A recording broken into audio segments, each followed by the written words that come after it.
Okay, so perhaps we can start at a sort of highish level in terms of the channel and how you would characterize overall its expertise and knowledge. And I guess I'm talking both about its technical knowledge and also its sort of business, its ability to run a business. Just your thoughts as to, I guess you don't want to be too rude, but just your thoughts as to, what the channel looks like in terms of that overall expertise. Yeah, there's a lot of expertise in the channel, I think, in various topics. With regards to business, I think that's where we see a little bit of a lack right now. There's a lot of the business owners who are able to find technical training, either whether that's with the vendors, whether that's with someone like Pax8 or perhaps another provider, but to actually help these business owners understand exactly what's needed in their arena, how to run a successful business, what does EBITDA look like, what does all of those business metrics that help them know if their business is healthy.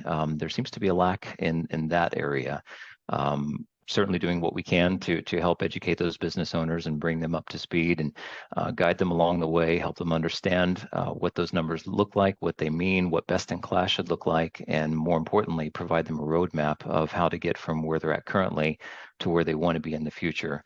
But there is a lot of training available that's out there. I think more is coming. I think that's always a good thing. I think competition helps the small business owners that we're trying to help along their journey.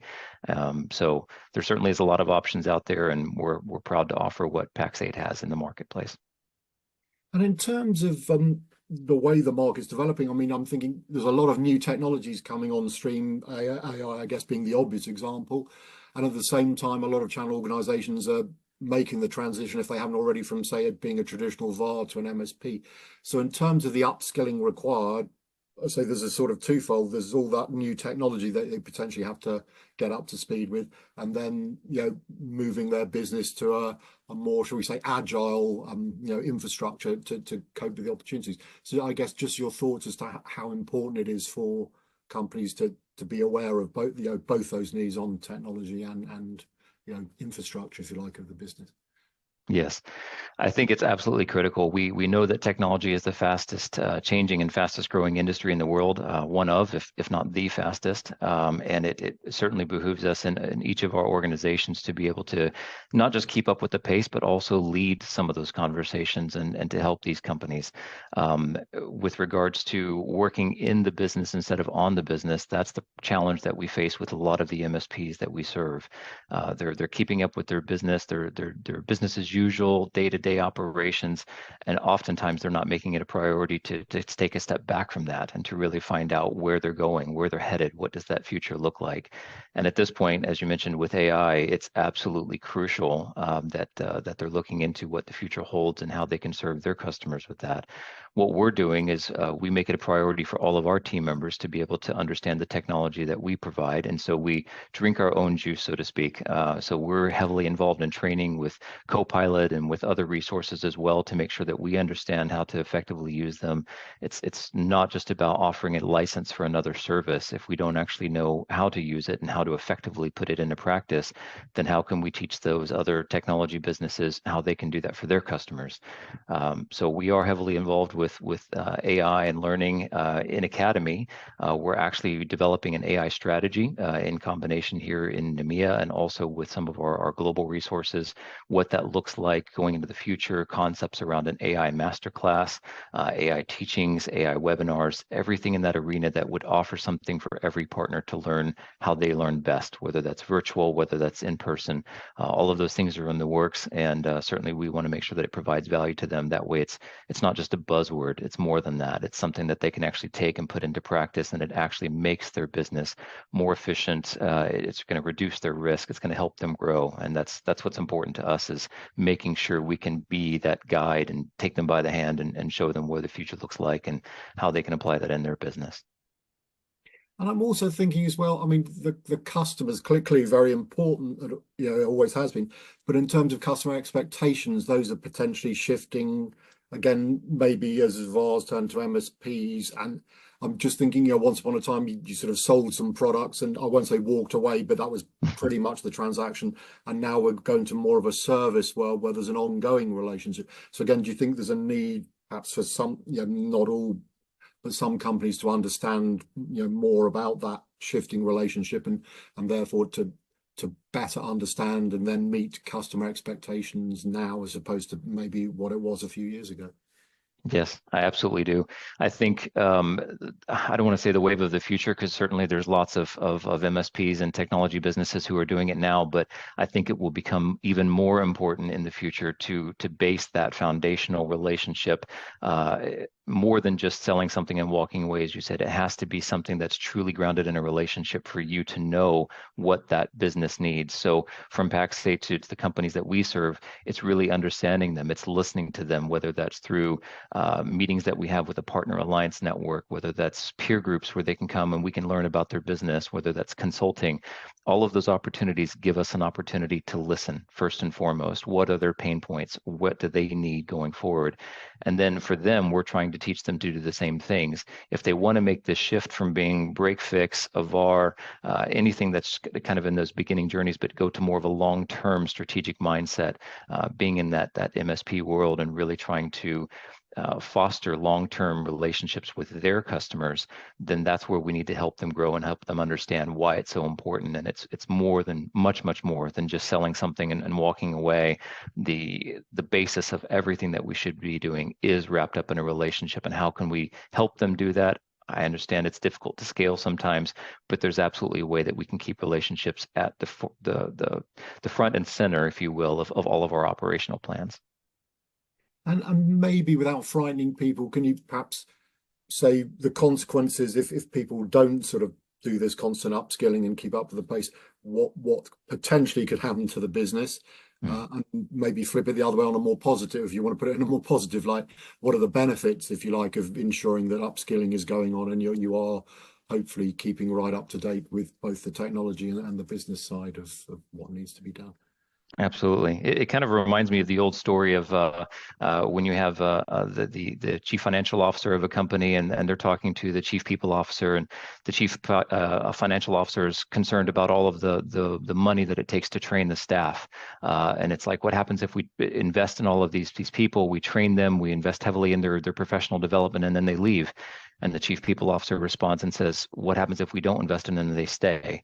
And I think that's the crux of the issue, is making sure that we're all growing, because when we're not, we're staying stagnant. And in this industry where things are changing so rapidly, they're moving forward at what can sometimes be a very, very intimidating pace. I'm not even a technical person. I come from the business side of the house. And so to watch how fast things change, it can sometimes be very, very intimidating. And the danger of stagnation is there's so much to it. What happens in these MSPs when they don't invest in their team members to train is they could become dissatisfied with where they're at, wanting some more career progression, perhaps looking elsewhere about where they would like to go, to continue to grow, to continue to develop new skills. So for these MSPs that we're serving, we certainly want to provide them with training resources that they can have for their team members. And that way there is more of this holistic viewpoint for them and for their team members to be there. We also do the same internally. My team, we all have personal and professional development goals. And I know that that's practiced across Pax8 as well, where it's very important to us that we don't just stand still, because the danger for us could be we just become content, maybe a little even apathetic in some areas, and we don't want that. When we grow, we learn. A leader, all of us have the ability to influence others, and that's the position of leadership, right? It's within our sphere. So a growing leader is a learning leader, and a learning leader is someone who can take that influence and help impact change across the organization. So staying still is really not an option. Growing is the way forward. And in terms of the best places to obtain the sort of upskilling, the training, education required, I mean, we've got the vendors, we've got, I guess, the distributors, marketplaces, etc. And also, I mean, the professional training bodies for something. So just your thoughts, I suppose, as to what kind of mix people is available to people, and I don't know if there's a best practice sort of a strategy for it. Just your thoughts as to what a good strategy might look like in terms of upskilling. At the risk of sounding too vague, I would say you have to do what works best for your business. The variety of MSPs that we serve across the EMEA region is so vast. I mean, from very small 1 and 2 person shops all the way up to teams with 50, 60, 70 plus. You really have to find out what works best for your team. So for what works for one may not work for another, but I know that when I was in the MSP world, at the first kind of training plan that we made at the first part of that, there wasn't a lot of budget available. So it was, let's do what we can. And so we actually went to Pax8 and we found ways that we could utilize some training there. And then as we grew and we had more opportunities to utilize a training budget to put that into practice, we had some external trainers come in and work with us in some specific areas. We even had vendors who came and they would do a learning day on site. I think the most important thing that I recommend is that each one of these businesses that have these teams that they're wanting to help foster growth, make it a regular part of what their job is. And so my recommendation to these businesses is every month, have a training day, even if it's only 2 to 3 hours, have that consistency. If 1 month it's an external trainer, and then the next month it's perhaps online training through Pax8's library. If the next month it's perhaps a vendor coming on site and being able to show you what the next level of working with their application is, utilize that. There's multiple resources, and we just want to encourage that growth is happening, but make it a regular part of what these team members see each and every month. That's the most crucial part to keep them going forward. And in terms of choosing a technology partner, or multiple technology partners, clearly the solution that they're providing that the MSPs can then sell to their customers is pretty important. But is it also, shall we say, if you've got a really good technology solution, but the support and the ongoing education training looks pretty ordinary, as opposed to, say, maybe not quite so good technical solution, but you're going to get a great lot of education support. I mean, again, any advice as to what to look out for when you're engaging with a technology partner as to how their education program looks like for you as a customer of theirs? I think it goes back to what we said earlier. It's more than just selling something and walking away. I think when we can provide a product, whatever that's in the marketplace, and then be able to provide information on how to effectively use that product, take it, put it into practice, and what does best in class look like? That's how I would evaluate what I'm going to use in my own MSP and my own small business. It's more than just buying something. We can all go to conferences. We can go to many different places in the channel and see exciting new things that are coming out, and that's part of the fun of being in this arena where there's so much going on and so many new things coming around. But we want to make sure that the second part of that is not just a great product, it's also how to put that great product into practice. I think it probably goes back to the old adage of knowledge is power. And I think that really the better part of that is applied knowledge is power. It's actually putting it into practice, making it work for your company. Okay, and in terms of what we've talked about so far, you obviously have a good view of the channel, MSPs, etc. I'm just wondering, are you seeing any particular concerns in the MSP world in terms of upskilling? Any sort of themes that you're seeing where things perhaps could be improved? I do. It really goes back to that consistency in the business owners that I'm consulting with and that are in our groups, and just being events and even at a restaurant and just having conversations with what's going on. There's a very, very common theme that I was guilty of as well as a business owner, and that's working too much inside of that business instead of on the business. When these business owners make time for that strategic viewpoint and what's coming and what direction they're headed in, then they're actually able to dedicate resources and time to plan to say, this is why upskilling is important. This is why our team members have to make this a priority. And it all starts with leadership, that we have to put that into practice first. And so when we don't do that, then we're just kind of going haphazard and we think we'll make time for it. But as we all know, something else will surface. There's 100 things that impact our day. There's emergencies with our customers. There's emergencies that we have to take care of personally and professionally. And when we don't plan it, then the simple reality is it won't get done.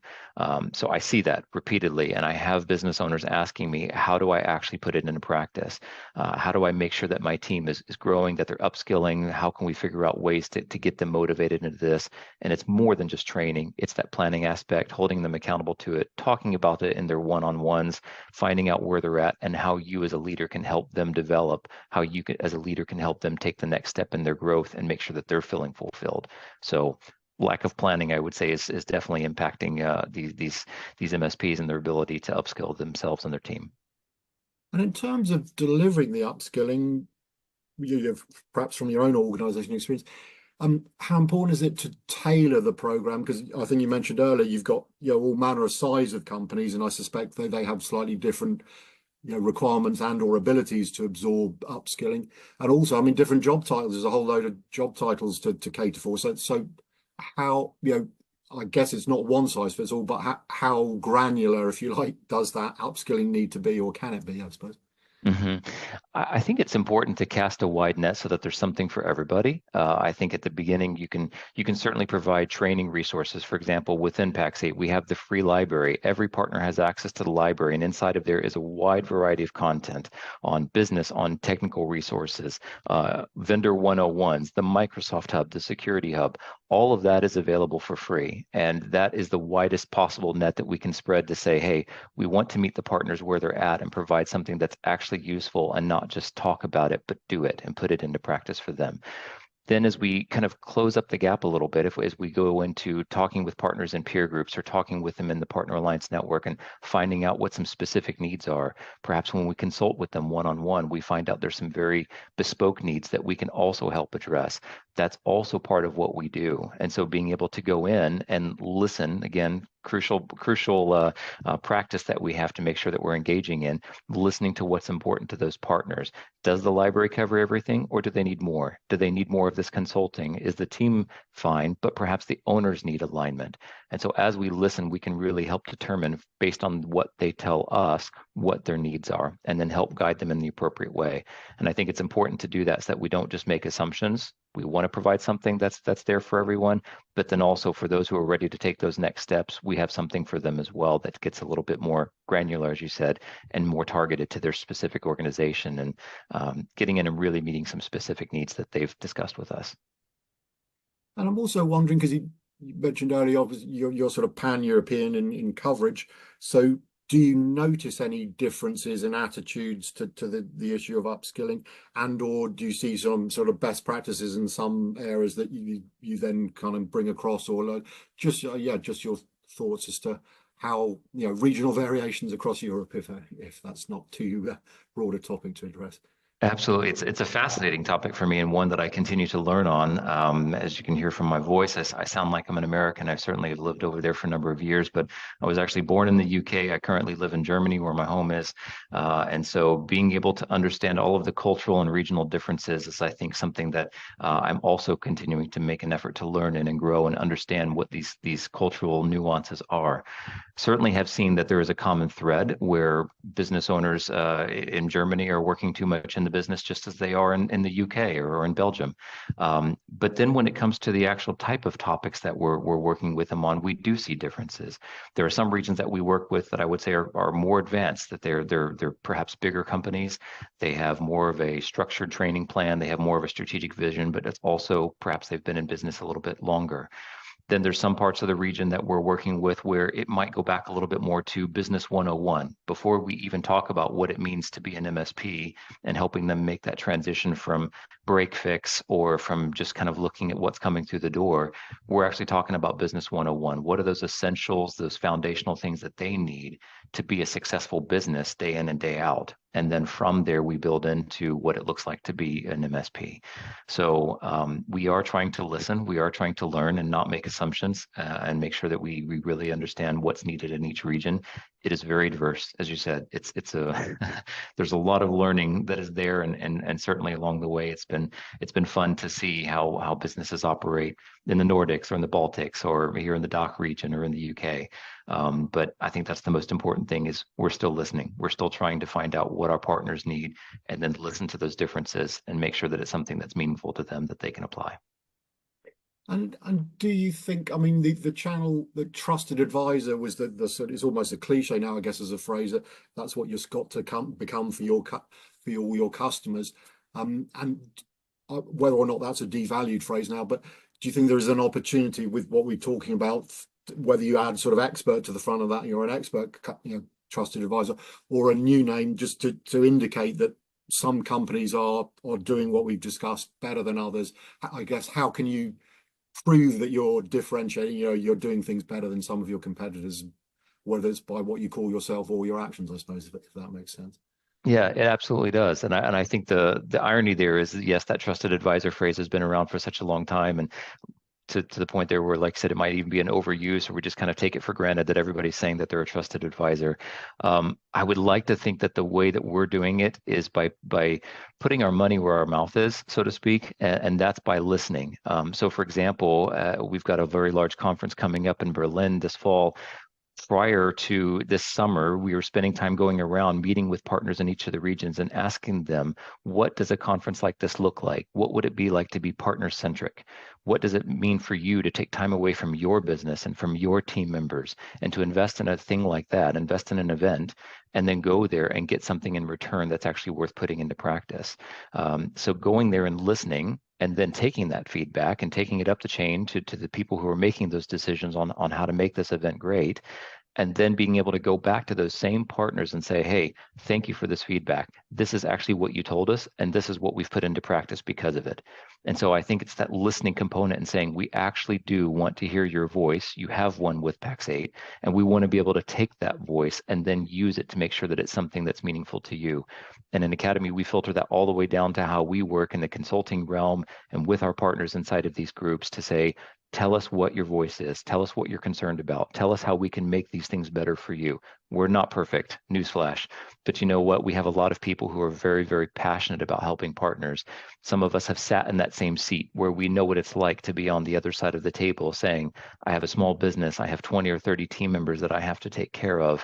These are my concerns. And I think that makes us very empathetic to what's going on in their world and being able to offer them something that's truly of value. So I would say the differentiation for us is that it's not just that we use the term trusted partner, it's that we actually try to say, hey, we want to earn your trust by listening. And then when you tell us what your voice is, we're going to take those comments, pass them on, and we're going to put it into action. Okay, and you've referenced you've got the event. I think it's Beyond EMEA. I think it's the first time you've done it in Europe. So it's Beyond EMEA 24 happening in Berlin, I think. So perhaps just I expect you can't remember the whole conference program, so I won't ask you to repeat it. But just give us a flavour of what the event is going to be covering and why it would be good for folks to attend, I suppose. Absolutely. It is the first time here that we're being able to host this event in EMEA, and it's a very exciting thing. As there's a lot of work going on behind the scenes, and certainly not something that I really understood when I was back in the partner seat. So being able to see all the behind the scenes, it definitely gives me an appreciation for how much work and I would say discussions are going on behind the scenes to make sure that this is a very partner focused event. As far as the content of these days that we'll be spending together, there's so much there. There's so many breakout sessions that are involved. We've got speakers from across EMEA. We've got speakers that are coming globally into this arena to be able to talk with us about technology, what it means, serving the marketplace, serving our customers, leadership topics. We've got entire breakout sessions on security, conversations around NIS2. There's so many things that are happening. Obviously, cybersecurity is a massive topic going on right now. We have sessions specifically focused on that. How to figure out what the operational pitfalls are in your business, how to understand EBITDA and what that looks like. What's the MSP master plan? There's so many things that are going on, and naturally AI. We're going to be talking about that as well and what it means to actually put that into practice in your organization and not just again, talk about it, but how to actually give it that energy and put it into something useful for your organization. So I would say that there's something for everybody. It's across all of those topics. There's something for the business owners who are purely on the business side of the house like I was. There's something for the CTOs, the technically minded people who are going to come in and say, I need to learn this. I need to figure out this. And above all, trying to make it so that it's an event where people don't feel sold to. It's an event where they feel empowered because they've understood messaging that they can take today and put into practice tomorrow. So that's what I'm excited about. I had the privilege of being at the one that was hosted in the United States in Denver, Colorado in June, and several of us from the EMEA area were there to be able to take notes and say, this is what we think applies here. This is how we're going to shift this a little bit, modify this, but there's so much excellent content that we're developing in region and in partnership globally, and it's going to be an exciting event. I can say I'm very impressed with the one there, and I know it's going to be great in Berlin as well. Okay, I mean, it's been fantastic to chat to you, Michael, and shared some great insights on the upskilling topic, MSPs, channel more generally, and wish the event every success. And perhaps we can have a chat afterwards and find out what did happen. But for now, at least, Michael, Really appreciate your time. Thank you. I would love to. Thank you very much, Phil. It was a great opportunity to be here and just to be able to have this conversation with you. Thank you for taking an interest. Thanks again.